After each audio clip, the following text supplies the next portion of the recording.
Bom dia, pessoal. Meu nome é Gustavo e eu vou falar sobre a cadeia de custódia. Então, começando pelo conceito, a cadeia de custódia ela foi introduzida em 2019 na legislação brasileira através do pacote anticrime. Pois bem, ele veio através de duas legislações, uma no Código Penal, né, no Código de Processo Penal, e uma na Lei de Execuções Penais. Através do Código de Processo Penal, ela está exposta no artigo 158-A, né?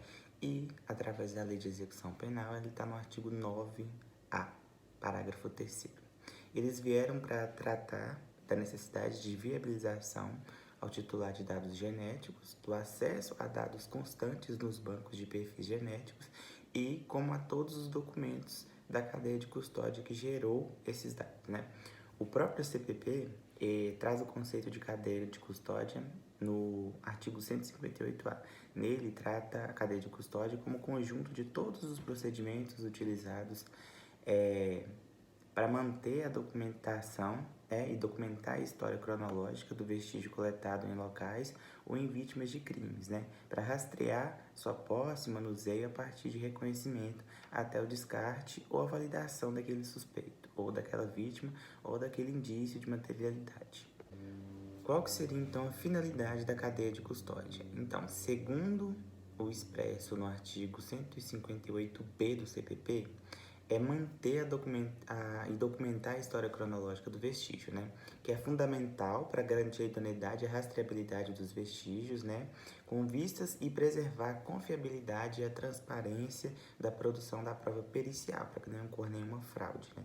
Constitui também, e portanto, uma sistematização de procedimentos que objetivam a preservação do valor probatório da prova pericial, mais precisamente da sua autenticidade, como conclui o doutrinador Rogério Sanches Cunha.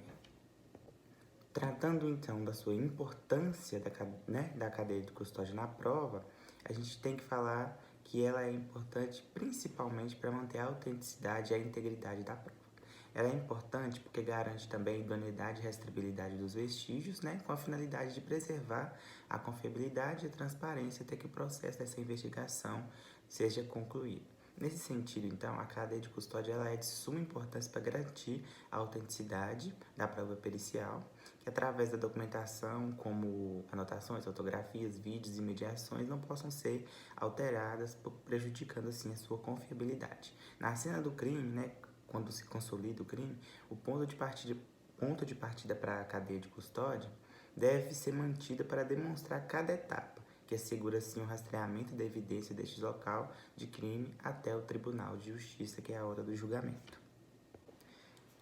Então, gente, como a gente pode falar, né? Quando a gente pode falar que essa prova pericial, que essa cadeia de custódia, ela foi quebrada, né? Quando a gente pode falar que houve uma violação da cadeia de custódia? Então, ela não implica de maneira obrigatória na inadmissibilidade ou nulidade da prova colhida. Por exemplo, se aconteceu alguma violação, não vai considerar de imediato nulo e inadmissível aquela prova.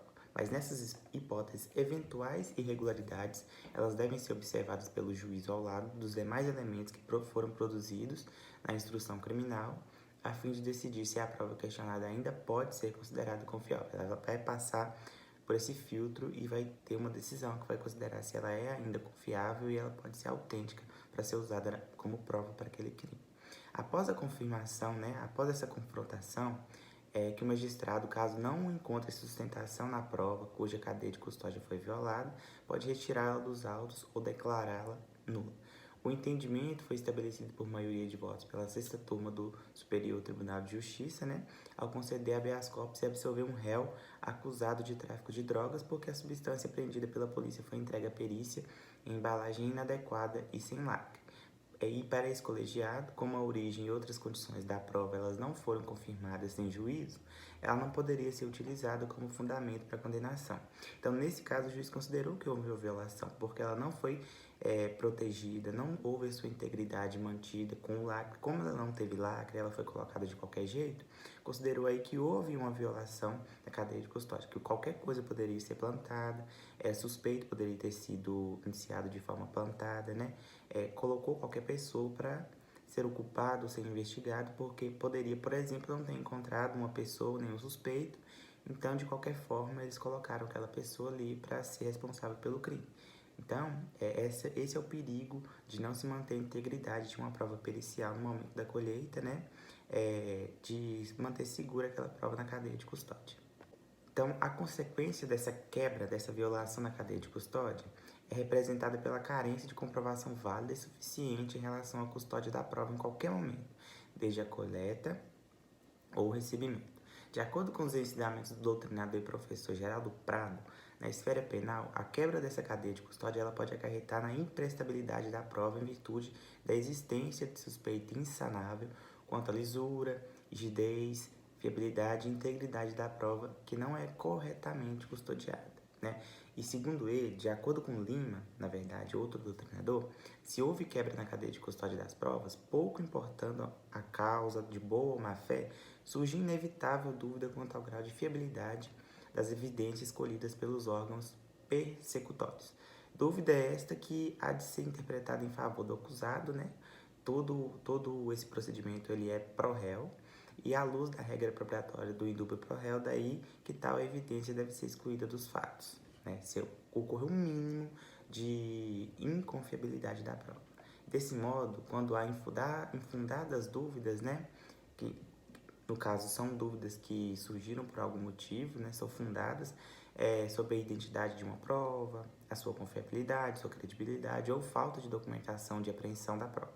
Verifique-se o desrespeito à cadeia de custódia que acarreta em consequências processuais, como, por exemplo, o reconhecimento da ilicitude ou o poder de modificar sua valoração.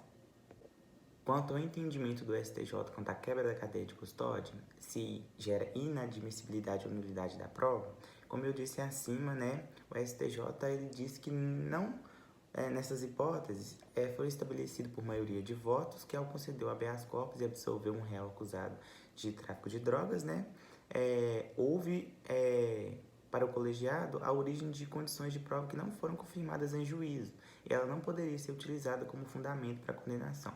E nesse pedido de habeas corpus, a defesa alegou que a quebra de custódia da prova ela geraria inevitável ilicitude, de modo que o juiz deveria obrigatoriamente determinar o seu desentranhamento dos autos e estender o reconhecimento da ilicitude para as provas periciais, mas não automaticamente ela vai ser considerada inadmissível ou nula, vai passar por esse filtro, por esse julgamento, por essa análise do magistrado, até que se chegue a uma conclusão para saber se aquela prova vai ser considerada nula, se ela vai ser considerada inadmissível ou se ela vai continuar sendo utilizada como base para aquela investigação, para a continuação daquele julgamento. Porque nem toda prova que for considerada quebra de cadeia de custódia, violação, ela vai ser automaticamente considerada inadmissível ou nula, segundo o STJ, nesse julgamento, né? Então, referente a esse caso do tráfico de drogas julgado pelo STJ, né, houve um depoimento que não confirmou se a substância era do réu, né? Além de não terem sido respeitados os procedimentos previstos em lei para condicionamento da prova, o ministro relator também destacou que os depoimentos prestados pelos juízos em juízo pelos policiais atuaram no caso que não permitiram concluir também se a substância apreendida era realmente do réu ou se as sacolas encontradas pelos agentes, né, simplesmente estavam ali e eles pegaram, né, poderiam ter pertencido a outras pessoas.